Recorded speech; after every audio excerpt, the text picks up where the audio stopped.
Hey guys, naka-decision may nga lutaso na mo sila. Kamata, di man day lalim. Pero merong gabi guys, kaya pa na ako. Ang kalaylay ug ang kabilar. Time check. 3.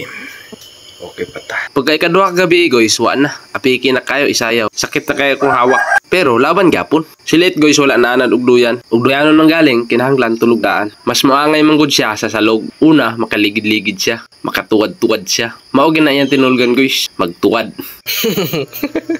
Ang kipat-kipat ng mata. Ang katawa pala ba? Ha? Kumusta ang tulay didi ni mama? Okay ra? Pagka ikatulog ka kagabi guys, wala na sila nagpansinay. Santa iya sila katulog. Silit gid may biya og didi sa iyang mama. Pero mo didi siya sa bidbiron. Kung na pwede didi ani.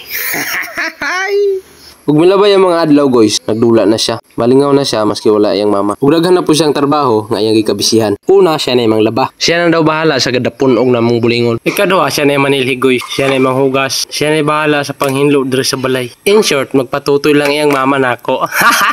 Ug diri ra guys, daghang salamat. Bye-bye.